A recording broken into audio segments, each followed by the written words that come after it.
So now QAnon is the latest in a long line of conservative conspiracies that came out of the far right. So now basically, and I'm sure most of you are familiar with it, but those who are not, apparently Tucker Carlson is also not familiar with this. But basically, it alleges that a cabal of pedophile Democrats are basically trying to control the world. They're scaring children to death in many cases in order to try to harvest some chemical that they use to extend their lives. It's real crazy stuff, right? And that we only know about this horrific practice because of a mysterious high-ranking government official named Q, who also claimed that Donald Trump is the only one standing between you, your child, and having their face ripped off or some weird stuff like that. Whatever. It's insane. It's very, very crazy.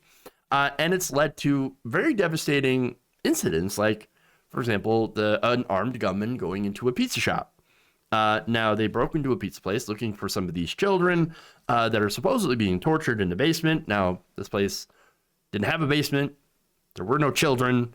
And so somebody nearly got shot. Somebody nearly got killed. Okay. So now, the reason that QAnon is important because, well, it makes up a large percentage of the always online right. So this is the far right, that have been spreading this conspiracy theory. Republican voters have been exposed to this through, YouTube videos, Facebook, 4chan, 8chan, and all other conservative media. But for some reason, now Tucker Carlson is having a very, very difficult time finding what QAnon is all about. And I don't mean evidence to support the theory, because the evidence for QAnon doesn't exist, but I mean he's having a hard time finding QAnon itself. And because of that, he now thinks it's a creation of the left. Of course, this video came out early today. Let's take a look. So it's worth finding out where the public is getting all this false information, this disinformation, as we'll call it. So we checked. We spent all day trying to locate the famous QAnon, which in the end we learned is not even a website. If it's out there, we could not find it. Then we checked Marjorie Taylor Greene's Twitter feed because we have heard she traffics in disinformation, CNN told us, but nothing there.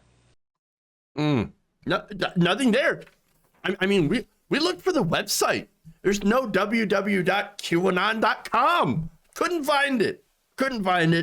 Doesn't exist. Wow. He also said, by the way, quote, "Who is lying to America in ways that are certain to make us hate each other and certain to destroy our core institutions?" Ah, yes.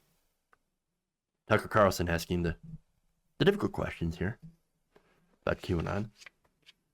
Yes. But no. Also went on to blame CNN and to mock them and to mock people who, news organizations who have covered QAnon, and basically to say, well, it's just an invention of the left to make conservatives look bad. I know. So here's the thing, right? Now, QAnon is a problem. It's now a little bit less of a problem than it was before the election, but still a problem. Reuters Ipsos actually did a poll back in December, right? And it found that about 17% of Americans believed that QAnon was true. 17%. Another 37% said they weren't sure. They didn't know if there was a secret cabal of pedophile Democrats that are Satan worshipers that were trying to take over the country and undermining Donald Trump. They didn't know.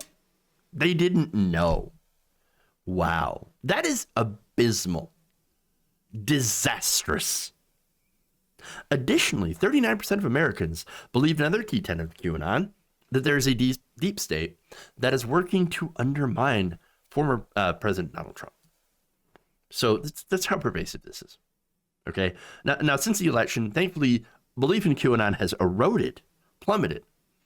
which partly explains why pundits like Tucker Carlson are now running away from this conspiracy theory. Oh, yeah, never believed in it. Couldn't find anything about it. Yeah, yeah. Now, another reason, of course, is that prominent QAnon supporters, such as the Q Shaman, were part of the January 6th Capitol insurrection and have such been classified by the FBI as domestic terrorists. Just saying. But, because Tucker and his team couldn't find an official website for QAnon, www.qanon.com. Well, it must not be true. It must be the left. Must be conspiracy theory coming from the left about a conspiracy theory coming from the right. That's what it must be. Ask Tucker Carlson. So now, this is interesting, right? There's a couple of different ways that you could interpret this, and none of them look good for conservatives or Tucker Carlson. For one, Tucker Carlson and his team could be so inept that they couldn't find evidence of the QAnon conspiracy theory in its own comment section, in its online communities on the alt-right. It's there. It's basically everywhere. But no, couldn't find it. Or more plausibly, Tucker Carlson knows what he's doing, knows what he's talking about, but he thinks that his audience is too stupid, too inept to figure out that they are as dumb as bricks, right? That they believe him, right? That QAnon doesn't exist, even though a lot of them are actually QAnon supporters. So basically, he thinks that you're idiots if you watch him, right? By calling it a Democrat hoax, he is basically saying that the millions of people, his own viewers that believed this, had fallen for an obvious Democrat invention by the left, right? That alleges that the people who made that up called themselves Satan-worshiping pedophiles to then own the conservatives? To make Republicans look stupid by getting them to believe that they were Satan-worshiping pedophiles, to get the Republicans to believe that the Democrats who made this entire thing up in the first place, somehow own the libs, own the Republicans? That doesn't make any sense. It makes no sense. But again, you try to find the logic in this. There is none. It easily falls apart. When you try to pick it, like when you try to even look into the logic of this, of what he's saying, it just completely falls apart. But it is a way to go and, again, try to discredit mainstream media and any media that is not him or Fox News. And that gets to, of course, what his show is about. It's not about logic. It's about emotion. Because the entire QAnon theory basically played on emotion, right? First to get you disgusted, and then to get you angry. And understand that that's Tucker Carlson. That has always been his gig. His show is about emotion. He uses loaded language to try to provoke people into being more emotional, to provoke feelings of disgust towards Democrats, towards liberals, towards progressives. It is Tucker Carlson that uses this language to manipulate your emotions, to get you to agree with him, to get you to believe in insane conspiracy theories and plain old falsehoods. That's what it's about.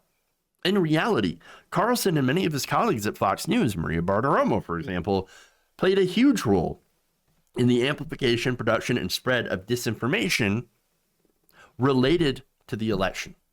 Okay? Spreading his own kind of conspiracy theories. Again, Maria Bartiromo spread the big lie over and over again, despite being warned not to. And now Fox News, of course, is being sued for defamation by Smartmatic for about $2.7 billion. If any media has been caught pushing disinformation, falsehoods, it's Fox News. In fact, there was a recent lawsuit against Tucker Carlson, and they basically admitted that, we don't expect anybody to take Tucker Carlson and his reporting seriously. No rational person would believe anything that Tucker Carlson has to say. Well, unfortunately, that defense, the thing about that is that there are people who do believe Tucker Carlson. And they're going to go on and they're going to believe that, oh, yeah, it's true. It's true. QAnon, we never believed in QAnon. No, it's a creation of the left. It's just a creation of the left. It's always bad. And it's just the media trying to make us look bad, as always. No, people like Tucker Carlson, danger to the country. Fox News, danger to the country, continuously pushing conspiracies. And we see the result. We saw the result on January 6th, and we continue to see the result for all of this anti-democrat, anti-liberal, rhetoric-based. Again, there's no problem with disagreeing on tax policy or things like that. That's where we could have legitimate disagreements and legitimate discussions of policy. They don't have those conversations. Their conversations are about this kind of stuff. If you enjoyed this video, please give us a like and share with your friends. You can subscribe and help out the channel by becoming a patron. It's patreon.com/Jeff Waldorf, or you can become a channel member as well by hitting the join button below.